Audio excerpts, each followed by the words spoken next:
welcome to another Diecast review. My name is Llama Racing Network, and today we're going to be taking a look at Micheal Mcdowwel's 2021 Daytona 500 win. Now, I saw this car in person. It was my first NASCAR Cup Series race and my first Daytona 500. This year, I went to my second Xfinity race and my second Daytona 500. So, the Austin Centric review should be up by the time you see this one. So, after you watch this one, go ahead and check that out. And if you haven't watched, and if you have watched that one, thank you so much. You should go watch it again. Anyways, before we get started here, let's just take a quick look at the box. As you can see, let's put that car back. On here we have 2021 race winner, render of the car, 21. On the back, just NASCAR Cup Series. This is one of 1,488. Micheal Mcdowwel travel stops. Daytona 500 win, standard ARC. Thought about getting there late, but I'm okay with the ARC. Let's put this up. Okay, so here's just a couple cool things that come with it. Of course, there's going to be, so you see here we have the winner sticker. Always cool. I have a couple of these now. I have 2 of those to be exact. So yeah, just a little winner sticker. It is a real sticker. So if you want, you can put this on like your phone or something. I don't know. I just think it's cool. Prop that up there. Yep. And then here is the stat card that comes with it. Micheal Mcdowwel Daytona 500 champion. Team time of race was 3 hours, 27 minutes, 44 seconds. He started 17th and no overtimes. Thank God this year did have 1 overtime, unfortunately. Number caution 7 for 40 laps. It's kind of ridiculous if you think about it, but I mean, we did add a lot of pacing when the rain came out. Last lap by winner 1, and it was under caution. Now, I also do have the 164. So if you want to see a diecast review of the 164, go ahead and put it in the comments below, because, I mean, I love doing 164 reviews as much as I love doing 124 reviews. There we go. Alright, so now, before we get started reviewing the car, I just have a quick story of this race. This was my first Daytona 500, my first Cup race. Of course, I went to the Xfinity race the day before. That race was cold, but it was fun. I mean, I had a blast. It was so cool just getting to see the cars. Brandon Jones, I mean, he smacked the outside wall right in front of us. We were actually sitting just before the start-finish line for both races. So if here was the start-finish line, we were probably around here. So we had a direct view of the start-finish line about to exit the pit road. It was so cool. I got to see a lot of the pit stops happen, and we sat decently high up so you could see the whole track. It was so cool, but it was cold. And then the rain came. When the rain came, we went back home until we got the call that they were starting their engines. I was really sad, so my grandmother and my father were, let's go back. So we went back, we came back, I think we came back with 15 to go in stage 1, so we didn't miss too much, but we did get to see we missed 40 laps. All we really missed was the Christopher Bell crash. So anyways, that's my story time on this car. This race finished actually February 15th, so it finished a day later. But anyways, let's take a look at the diecast. Enough talking.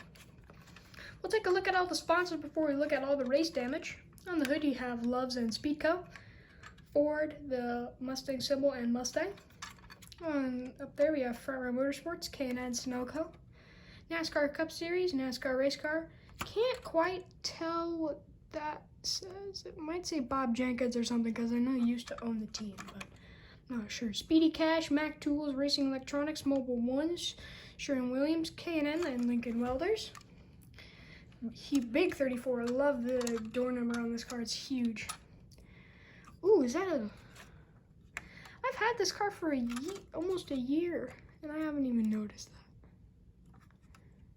That's a huge defect in the name round. I've had this car for 8 months, so I've had it since Christmas last year, and I didn't notice that. Oh, and there we have JB. Not really sure what that's for, but then on the pillar, B pillar, we have Ford Speedco FR8 or free and SEM. On the side here we have Love's Speedco and Safety Clean. American Ethanol ring right there. On the back we have Love's Front Row Motorsports Ford Michigan and 34 and like this kind of the thing that's supposed to represent the super speedway extension. Up here we have Love's and Speedco on the deck lid, and this is number 711. A little bit of paint on the windshield, that's unfortunate. On the hood we have 34, the roof hatch, Love's. Roof flaps do open, they are a bit sticky because I don't really use them a lot. This side's pretty much the same as the other side when it comes to sponsors. Apart from up here it says 34. Up there it just says Mcdowwel. So now let's get into the part everybody's been waiting for, the damage, which it's pretty easy to pick out the damage on this car, but we'll go section by section. On the front here you have Mustang, a whole lot of tape. I mean, this whole front splitter is just caked in confetti. It seems like all the confetti, trust me, there was a lot of confetti, but it went pretty much everywhere but the car, apart from a few small pieces.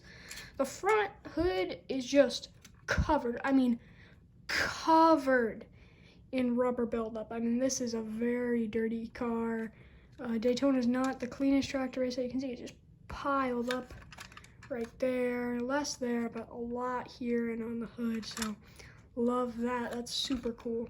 We have a little bit of confetti on the roof, just some, or not the roof, we have a little bit of confetti on the hood, just some rubber buildup generally.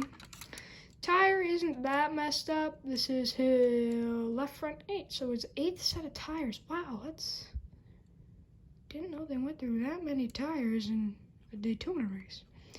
On this side here, you just have a lot of rubber buildup, a little bit of scrapage right there, a small mark there, but you know, just a little bit of confetti. This is what this year's car would have looked like if it didn't get caked in confetti in Victory Lane, which I'm so excited to get that race version.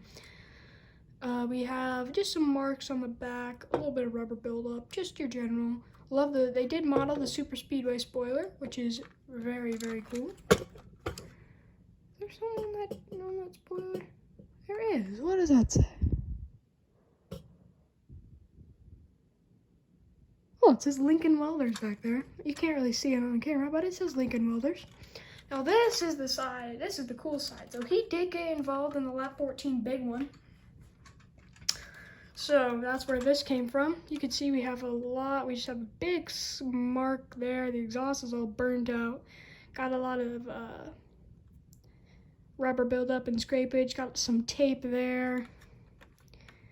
And then you just have some more rubber buildup. This is one of my favorite areas of the car. Just a whole lot of bare bond and tape there with so much rubber buildup. Really, really cool.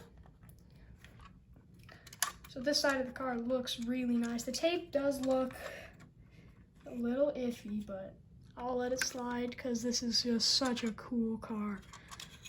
And it means a lot to me. It's my favorite car in my collection by far. On the hood, there's just some rubber.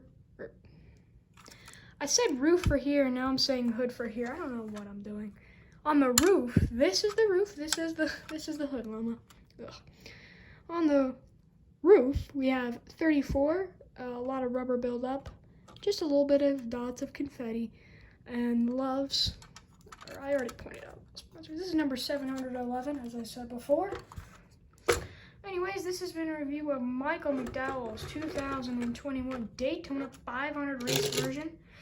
Thank you all for watching, and before you leave, make sure you like, comment, and subscribe. I mean, just why not? Just click that red button. Also, click the bell. Rumor here, you become 50% cooler if you click the bell, hit the subscribe button, like, share, comment. If you do all of them, you're much cooler of a person, and your friends will automatically start showering you in gifts. Anyways, this has been Llama Racing Network. Thank you all for watching, and have a fantastic night.